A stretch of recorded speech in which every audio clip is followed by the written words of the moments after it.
Au programme de cette formation, le but va être de comprendre ce qu'est le DALI Link, dans quel cas l'utiliser et bien le dimensionner. Donc au sommaire, on va voir qu'est-ce que le DALI Link, une introduction. Ensuite, les cas d'application pour que ça soit concret. Par exemple, on l'utilise dans des salles de réunion, des bureaux, salles de spectacle. Ensuite, nous allons voir la gamme des produits DALI Link. En connaissant la gamme des produits DALI Link, on va pouvoir choisir les bons produits pour bien dimensionner. Ensuite, nous allons voir les spécificités du DALI Link, c'est-à-dire que le DALI Link est un DALI adressable. Qu'est-ce que ça implique comparé à un système DALI plus classique? Nous allons voir des fonctions avancées du DALI Link et après nous aurons terminé. Première partie, qu'est-ce que le DALI Link? Pour commencer, nous allons voir le premier point. DALI Link est une solution adressable. Bon, première chose qu'on peut voir sur cette diapo, c'est que le DALI Link est composé d'une alimentation qui est alimentée en phasé neutre et qui va fournir un bus DALI de fil.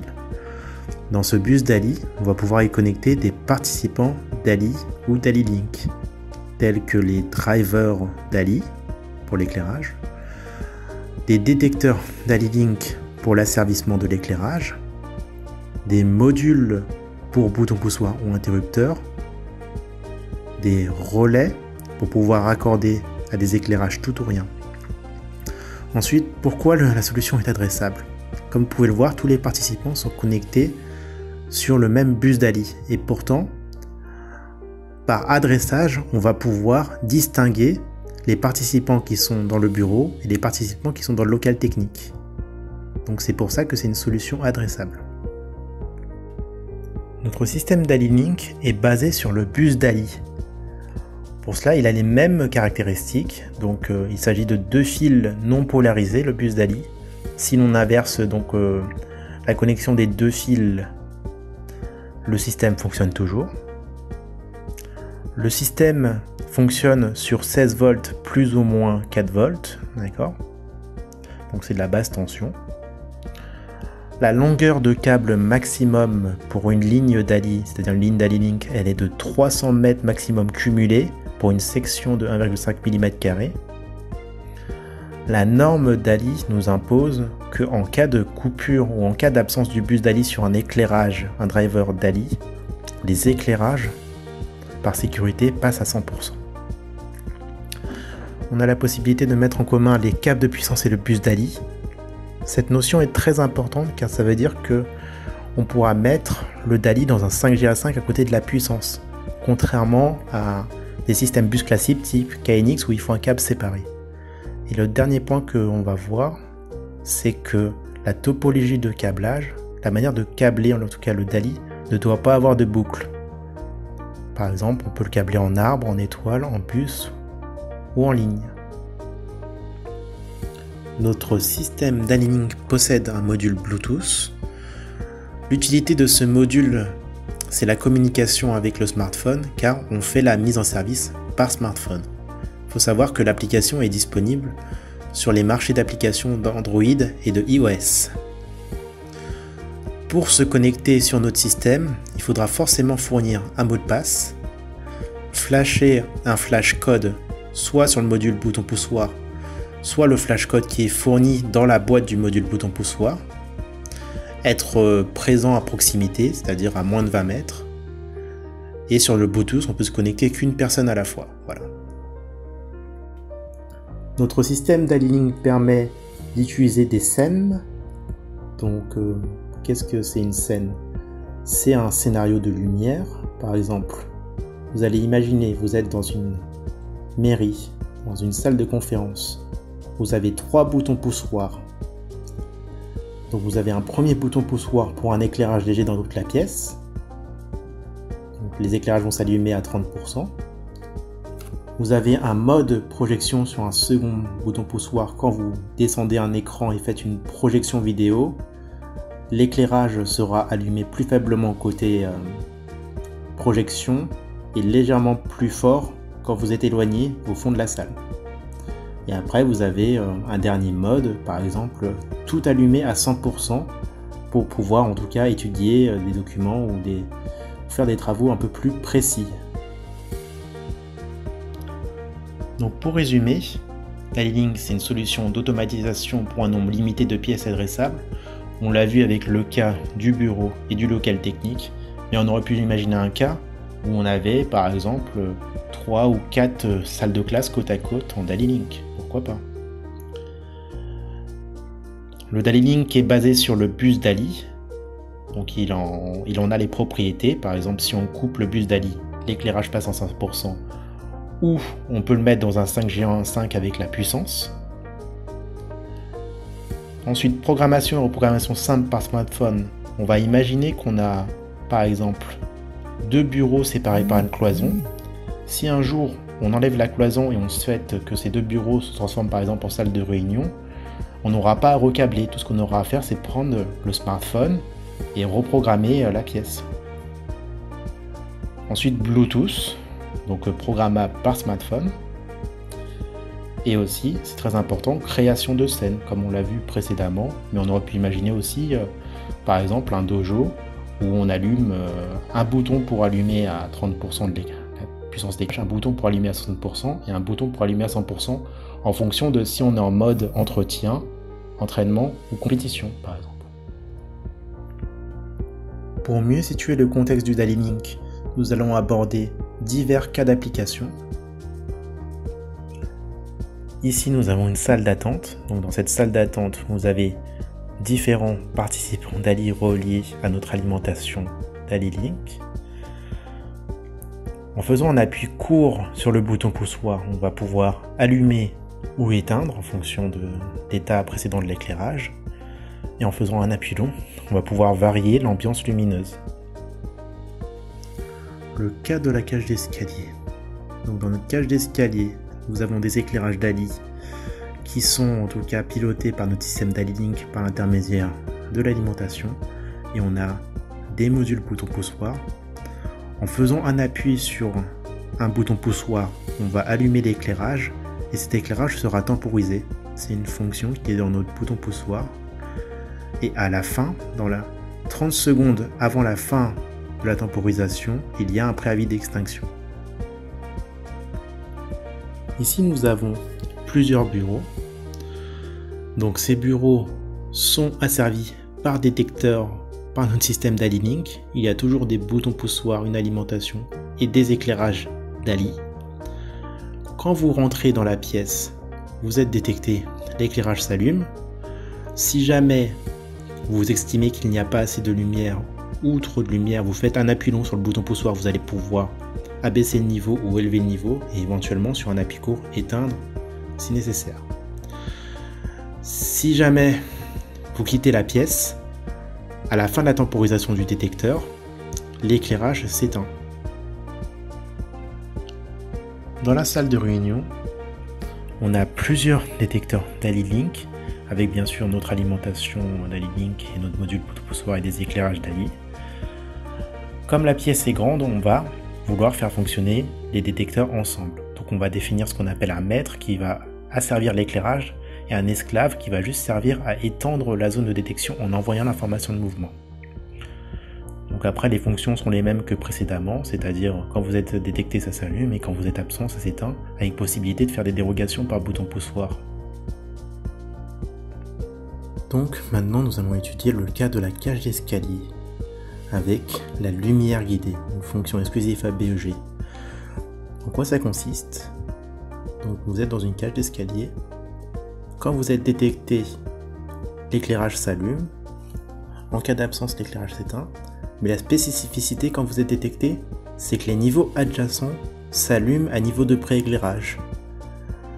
Donc nous allons voir ça dans cette petite animation. Première détection au rez-de-chaussée, l'éclairage s'allume à 100%. Dans le niveau adjacent, au premier étage, l'éclairage s'allume à 30%. Nous prenons l'escalier et montons au premier étage. Le premier étage passe à 100%. L'étage adjacent, c'est-à-dire le niveau 2, passe à 30%. On continue de monter les étages jusqu'au deuxième étage. Le deuxième étage passe à 5%. le dernier étage au-dessus adjacent passe à 30%. On décide de sortir au deuxième étage. La temporisation finit par s'écouler pour le rez-de-chaussée, donc l'éclairage passe à un niveau de 30%. La temporisation de chaque détecteur continue à s'écouler.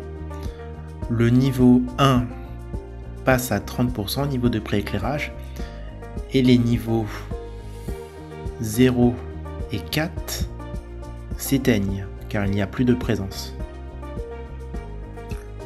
La temporisation principale de l'éclairage au niveau 2 s'est écoulée, donc on passe à niveau de prééclairage 30%, et la temporisation de prééclairage du niveau 1 s'est aussi écoulée, donc l'éclairage s'éteint. Enfin, la temporisation de prééclairage du niveau 2 s'est écoulée, l'éclairage s'éteint. Nouveau cas d'application qui est de plus en plus demandé dans les grandes salles de classe ou dans les grands bureaux, ce qu'on appelle le jour 1, jour 2. Donc qu'est-ce que le jour 1, jour 2 ? C'est la différenciation du niveau d'éclairage entre l'éclairage côté fenêtre et l'éclairage qui est éloigné de la fenêtre, car les apports naturels ne sont pas les mêmes. On va utiliser la fonction qu'on appelle offset. Donc pour illustrer cette application, on va imaginer qu'aujourd'hui, il y a un fort soleil, donc un très fort apport naturel. Et donc, dans ce cas, le côté fenêtre est éteint. Et éventuellement, si la salle est très grande, le côté très éloigné est allumé à 20%. Deuxième cas, le temps devient nuageux, il y a du brouillard, donc des apports naturels moyens. Dans ce cas, on a toujours la différenciation entre le côté fenêtre et le côté éloigné de la fenêtre. Par exemple, là, du coup, 30% côté fenêtre et 50% côté plus sombre. Donc là, nous arrivons au crépuscule, donc là, début de soirée. Il y a beaucoup moins d'apports naturels. Et là, l'éclairage remonte. Et comme on peut le voir, le côté éloigné des apports naturels passe à 100%. Et le côté où il reste toujours un peu d'apport naturel passe à 80%. Dernier cas que nous allons voir aujourd'hui, par exemple, l'amphithéâtre. On va pouvoir utiliser les scènes. On va imaginer qu'on a un bouton poussoir qui permet d'allumer à 100% l'estrade, 50% les rangées les plus proches et 20% les rangées les plus éloignées. Pour résumer, le DALI-Link permet une gestion d'éclairage avancée adaptée à de nombreux secteurs comme le tertiaire, les bureaux, donc les salles de spectacle, on pourrait imaginer par exemple, les habitations, etc. On a pu voir différentes fonctionnalités, en tout cas celle du bouton poussoir, pouvoir faire de l'allumage, extinction et de la variation, ou la possibilité d'appeler des scènes en fonction de comment on programme.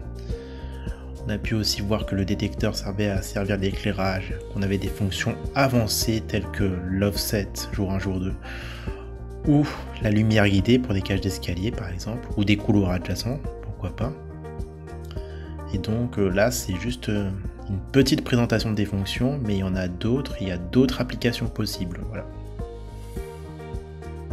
Maintenant que nous avons situé le contexte du DALI-Link et dans quel cas d'application nous pouvons l'utiliser, je vais vous présenter les différents produits de notre gamme. Le 92846, l'alimentation DALI-Link que l'on peut mettre dans le faux plafond à côté des drivers, donc assez pratique.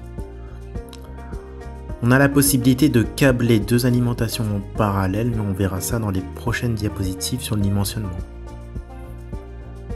Une alimentation alternative pour notre système DALI-Link, le 93189, que là on peut mettre dans une armoire électrique car le montage est ride-in. On peut voir que le câblage est toujours aussi simple avec phase neutre et le bus DALI.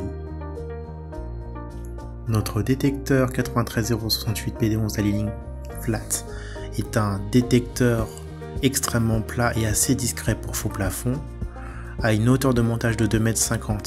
Il a une portée transversale de diamètre 9 mètres. Une collerette noire peut être commandée en option, et il a une LED de fonctionnement. Notre détecteur grande portée 413-377 PD4 DALI-Link est un détecteur qui a une hauteur de montage de 2,50 m à un diamètre de détection en portée transversale de 24 m. C'est un détecteur plus volumineux que le précédent PD11. Nous avons le 92732, c'est un module bouton poussoir Bluetooth, donc obligatoire pour paramétrer ou programmer une installation DALI-Link. Il possède 4 entrées qu'on peut raccorder à des boutons poussoirs ou des interrupteurs, sachant que les entrées ont toutes un point commun à câbler. Lors de l'installation, il faut prévoir 50 cm maximum entre le bouton poussoir ou les boutons poussoirs et le module. Il y a un flash code nécessaire au fonctionnement dans la boîte et un autre qui est collé sur le produit. Là nous avons le 93396, un module bouton poussoir 4 entrées DALI-Link. Il a les mêmes caractéristiques que le produit précédent, sauf qu'il n'a pas de Bluetooth, donc c'est ce produit là qu'il faut choisir si on a des boutons poussoirs supplémentaires à raccorder au système. Le 93807 est un relais DALI-Link qui nous sert à raccorder des charges telles que de la LED 300 watts. Si jamais on avait une grosse charge, il faudra relayer le contact sec de ce relais. Dans le dimensionnement, on va le voir dans les prochaines diapos, il comptera comme 2 appareils de commande. Le 93840 est un kit complet composé de tous les éléments tels que le détecteur PD11, l'interface bouton poussoir Bluetooth et l'alimentation des links pour faire fonctionner immédiatement une petite installation. Le 92112 est une télécommande IRPD DALI Mini qui va nous servir à faire de la dérogation sur les détecteurs DALI-Link. On va pouvoir éteindre, allumer et faire de la variation sur les éclairages. Pour clore ce chapitre, nous avons vu les alimentations DALI-Link pour faux plafond ou Ride-in qui vont nous servir à fournir un bus DALI. Nous avons vu aussi les différents appareils de commande tels que le module bouton poussoir Bluetooth et non Bluetooth, les détecteurs esthétiques PD11 et grande portée PD4 et le relais pour accorder des charges en tout ou rien. Et nous avons aussi vu la télécommande IRPD DALI Mini. Maintenant que nous avons vu les différents produits de la gamme DALI-Link, nous allons pouvoir nous intéresser au dimensionnement d'une ligne DALI-Link. Avant toute chose, malgré que je vais expliquer le dimensionnement d'une ligne DALI-Link, vous avez la possibilité d'aller sur notre site www.beg-luxomat.com et d'aller dans la rubrique Service DALI-Link configurateur en ligne afin de dimensionner directement en ligne. Notre algorithme se chargera de dimensionner et de vous proposer les produits adaptés. Le dimensionnement avec une alimentation pour faux plafond 92246 nous permet de raccorder jusqu'à maximum 25 drivers de luminaire et 6 unités de commande. Donc une unité de commande, c'est un module bouton poussoir ou un détecteur. Nous avons la possibilité aussi de câbler en parallèle 2 alimentations 92846 pour faux plafond, ce qui nous permet de doubler nos participants. Nous allons pouvoir mettre jusqu'à 50 drivers de luminaire et 12 unités de commande. Donc une unité de commande, c'est toujours un module bouton poussoir ou un détecteur. Donc là, vous avez le schéma électrique avec les 2 alimentations DALI-Link. Donc les alimentations DALI-Link, elles ont phase neutre et ils fournissent le bus DALI. Pour les participants qu'on voit ici, le détecteur et un module bouton poussoir. Et les éclairages aussi. Il faut savoir que si jamais vous câblez 2 alimentations DALI-Link, comme indiqué dans le schéma, il faudra respecter la polarité DA+, avec DA+, et DA- avec DA-. Donc là, nous avons l'alimentation pour armoire électrique 93189 qui nous permet de raccorder jusqu'à 45 drivers de luminaire et 10 unités de commande. en sachant qu'une unité de commande c'est toujours un module bouton poussoir ou un détecteur. Nous avons le schéma électrique 93189, donc c'est toujours une alimentation avec phase neutre et le bus DALI qui va alimenter les autres participants. Avec tout ce que je viens de vous énoncer, il y a des limites supplémentaires à prendre en compte. Donc toujours 2 alimentations maximum 92846 pour vos plafonds en parallèle, 16 groupes DALI maximum lors de la programmation. Donc un groupe DALI, c'est par exemple une salle avec un bouton poussoir et un groupe d'éclairage. On peut avoir maximum sur une ligne d'Ali-Link 8 zones de régulation, c'est-à-dire une zone de régulation, c'est un détecteur qui a servi d'éclairage en régulation en variation. Si le détecteur il fait du jour 1, jour 2, c'est-à-dire il a activé son offset, dans ce cas on a 2 zones de régulation. On peut programmer sur le système jusqu'à 16 scènes maximum. On peut mettre jusqu'à 12 détecteurs si on a des maîtres esclaves. Mais bon, si on a 8 zones de régulation, ça voudrait dire qu'on a maximum 8 détecteurs maîtres. Et il faut mettre sur une installation maximum un module Bluetooth pour la programmation. On a la possibilité de faire des ajustements si on a moins de drivers DALI ou moins d'appareils de commande. Donc les équivalences, un appareil de commande équivaut à 5 drivers DALI, un relais DALI-Link équivaut à 2 appareils de commande ou 8 drivers DALI. Et encore, lorsqu'on fait ces équivalences, il faut garder en tête qu'on peut avoir 64 participants DALI maximum. On va prendre un exemple avec l'alimentation pour l'armoire électrique. On peut avoir 10 appareils de commande et 45 luminaires, mais imaginons qu'on ait du luminaire en moins, donc on pourra ajouter 2 appareils de commande en plus, soit un relais ou 2 détecteurs ou 2 modules bouton poussoir. Un exemple de dimensionnement, on va imaginer en DALI-Link qu'on a un open space avec 8 bureaux, on a 16 luminaires DALI et on veut un bouton d'extinction générale. Il nous suffit de mettre 2 alimentations DALI-Link. On aura comme ça plus de 6 appareils de commande, c'est-à-dire 8, on va prendre 8 détecteurs. Et on peut rajouter encore un autre appareil de commande, donc le module BP Bluetooth qui est obligatoire. Pour terminer, le dimensionnement se fait en fonction du choix des produits DALI-Link. Donc on peut choisir l'alimentation Ride-In qui nous impose 45 luminaires et 10 appareils de commande, ou l'alimentation pour faux plafond qui nous impose 25 luminaires et 6 appareils de commande. Il faudra bien penser à vérifier le dimensionnement en ligne si nécessaire. Maintenant que nous savons dimensionner un système DALI-Link, on peut se poser la question, mais quelle est la différence avec un système DALI classique? Donc ici nous avons un détecteur DALI Broadcast installé dans un bureau avec des drivers DALI. On peut voir que tout est raccordé au détecteur, que ce soit le bouton poussoir ou les drivers par l'intermédiaire du bus DALI fourni. Si le détecteur DALI tombe en panne, qu'est-ce qui se passe si on appuie sur le bouton poussoir? Le détecteur ne réagit plus si l'on appuie sur le bouton poussoir. Le système n'est plus accessible. Par contre, la norme DALI impose que si jamais le détecteur est défectueux et qu'il n'y a plus de bus DALI, les éclairages passent à 100%. Là, nous avons vu l'installation DALI-Link que l'on a vu dans la première partie de cette formation. Donc, une alimentation DALI-Link qui fournit le bus DALI pour 2 pièces distinctes, avec chaque pièce à ses participants. Le bureau a son détecteur, son driver DALI et son BP. Et l'autre local technique a des éclairages en tout ou rien accordés par le relais DALI-Link et des boutons poussoirs.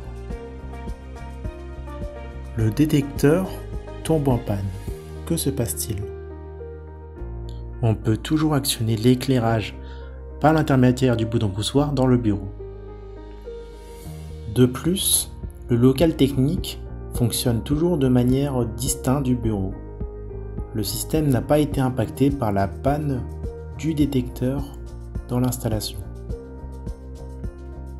Donc d'après les exemples précédents, on peut en déduire que chaque participant a son intelligence car la panne d'un des composants n'impacte pas le reste de l'installation. Cela vient du fait que aussi, ils peuvent interagir directement avec le groupe DALI concerné. Donc chaque participant à son intelligence est maître, et le système est donc assez fiable comparé à un système DALI classique. Dernier point sur le DALI, on a ce qu'on appelle le DALI Broadcast, qui signifie que l'instruction est envoyée à tout ce qui est connecté sur la ligne DALI, c'est le cas de notre détecteur DALI classique. Et on a le DALI adressable, donc c'est le DALI Link, qui, comme son nom l'indique, adresse, permet de créer plusieurs groupes afin que, par exemple, plusieurs pièces puissent fonctionner sur une même ligne indépendamment. Pour terminer, on a vu que le DALI Link est une architecture multimètre et décentralisée. Chaque participant a son intelligence, donc si jamais un composant est enlevé, le système continue à fonctionner, ce qui fait qu'on a quand même une certaine sécurité de fonctionnement. Dernière partie de notre formation, les fonctions avancées qu'on n'a pas vues précédemment mais qui peuvent nous servir pour des applications plus complètes. Donc le détecteur, il a plusieurs possibilités. Lors de la détection, il peut fonctionner en commutation, c'est-à-dire que s'il n'y a pas assez d'éclairage, il va s'allumer à 60%, admettons, et il restera à cette valeur fixe. Et on a aussi la possibilité de le faire fonctionner en régulation. Donc si jamais vous êtes détecté, l'éclairage s'allume en fonction des apports lumineux. S'il y a moins de soleil, le niveau monte, et s'il y a plus de soleil, le niveau baisse. Ensuite, nous pouvons aussi définir un mode de fonctionnement. Automatique, vous êtes détecté, ça s'allume, vous êtes absent, ça s'éteint. Semi-automatique, vous êtes détecté, il ne se passe rien, tant que vous n'appuyez pas sur le bouton poussoir. Dès que vous appuyez sur le bouton poussoir, l'éclairage s'allume, vous êtes absent, ça s'éteint. On a aussi CDS ou cellule crépusculaire, donc c'est la régulation en fonction des apports lumineux. Et on a le mode esclave, qui sert à étendre la zone d'un détecteur maître. On a une dernière option, c'est la temporisation, c'est le temps que sera maintenu le dernier état après la détection. On peut définir une valeur de consigne, donc c'est la valeur visée par le détecteur pour l'asservissement de l'éclairage. On a un petit schéma là, où l'on voit une valeur de consigne ici de 400 lux. Si la lumière du jour n'est pas suffisante quand vous êtes détecté, l'éclairage s'allume pour dépasser cette valeur de consigne. Si jamais il y a trop de lumière du jour ou de soleil, l'éclairage s'éteint pour faire des économies d'énergie. On le voit dans ce schéma. Donc là, on vous explique la valeur de consigne en régulation. Donc cette fois, vous mettez une valeur de consigne toujours à 400 lux, mais si quand vous êtes détecté, il n'y a pas assez d'éclairage, ça s'allume par exemple à 100%, et quand la lumière du jour, on va dire le soleil se lève progressivement, l'éclairage artificiel diminue progressivement. Donc on est bien en régulation. On a la possibilité de régler dans le détecteur ce qu'on appelle le facteur de réflexion. Donc cette diapo explique bien ce que c'est. Par exemple, en fonction de la qualité du support, le support peut refléter la lumière du jour. Donc par exemple un miroir, c'est un facteur de réflexion de 1. Et un sol, on va dire une moquette très sombre noire, c'est un facteur de réflexion de 1/5. Nous avons ce qu'on appelle l'allumage progressif. Donc sur le détecteur, on peut choisir à quel niveau à la détection ça s'allume. Et si on est en régulation, donc ça va par exemple s'allumer à 10% et ça va atteindre sa valeur de consigne. On peut aussi laisser le détecteur choisir à quel niveau s'allumer en fonction de sa valeur de consigne. On a l'offset qui a été expliqué précédemment. Donc c'est le jour 1, jour 2 qu'on peut régler entre 0 à 30% entre deux groupes DALI. La spécificité dans la programmation, c'est que le groupe auquel on va faire l'offset, c'est le groupe suivant. Par exemple, si vous prenez le groupe 1, c'est le groupe 2. Si c'est le groupe 6, ça sera le groupe 7. On a ce qu'on appelle dans notre détecteur la lumière d'orientation. La lumière d'orientation équivaut à un préavis d'extinction, c'est-à-dire qu'à la fin de la temporisation principale du détecteur, l'éclairage va s'allumer à niveau de pré-éclairage, par exemple 20%, et après s'éteindre si l'on souhaite, ou rester à ce niveau de préavis d'extinction. On a la possibilité aussi dans notre détecteur de verrouiller le détecteur, c'est-à-dire de le mettre en mode sommeil. Donc on peut donner un exemple. Par exemple, vous avez un bouton ou une clé, un interrupteur à clé. Et dans cet interrupteur à clé, quand vous l'activez, le détecteur ne s'active plus et l'éclairage passe à 100%. Ainsi, si on a par exemple une salle des fêtes, ça restera allumé toute la nuit, qu'il y ait de la détection ou non. On a aussi l'extinction centralisée. Donc quand cette instruction est envoyée au détecteur, ça éteint l'éclairage, mais s'il y a des gens toujours présents, ça rallume instantanément. Le détecteur peut aussi avoir une réaction définie lors de l'appel d'une scène.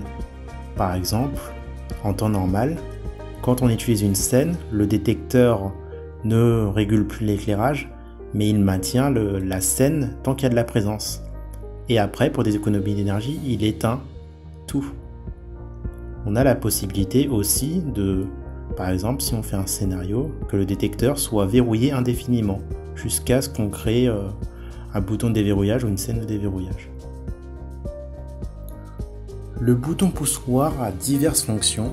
Il peut nous servir à allumer à 100% l'éclairage, à éteindre l'éclairage, à faire de la variation sur un appui long vers le haut ou vers le bas, à appeler une scène de lumière, à appeler directement une valeur, par exemple on allume à 30% tous les éclairages, ou à verrouiller, déverrouiller.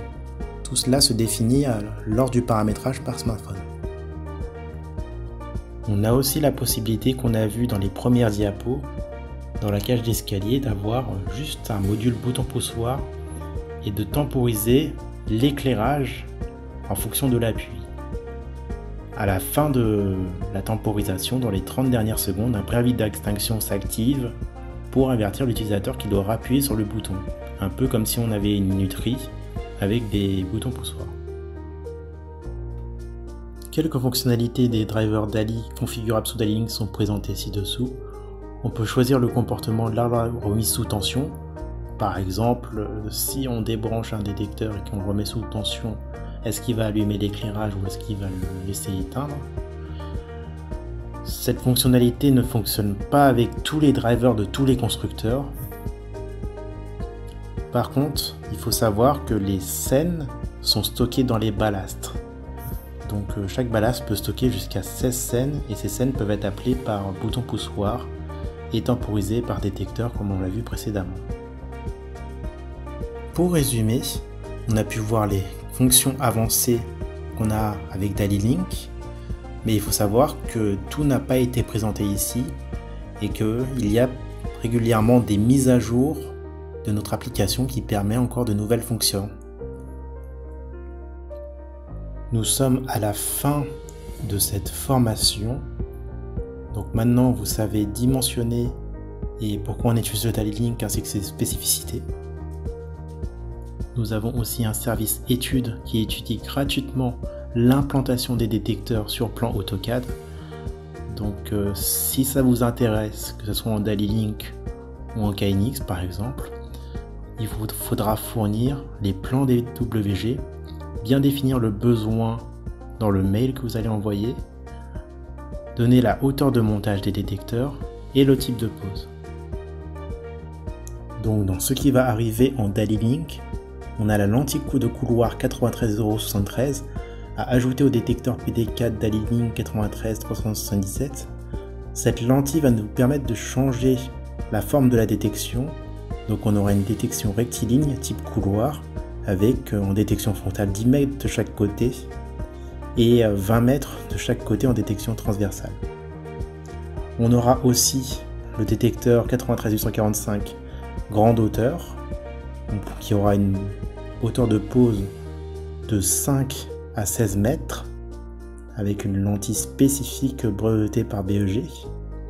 Et on aura un détecteur extrêmement discret, le 93908, qui fait la taille d'une pièce de 2 €. Donc nous sommes arrivés à la fin de cette formation. Merci pour votre attention. Donc si vous avez des questions, vous pouvez me les envoyer directement à mon adresse mail à nouvung@begfrance.fr. Et sinon, vous pouvez aussi appeler le service technique au 01 48 93 74 04. On pourra vous répondre, que ce soit pour du conseil en DALI-Link, en tout produit BEG. On pourra vous conseiller pour la préétude. Et on pourra aussi vous aider à dépanner toute installation, faire les diagnostics. Passez une bonne journée.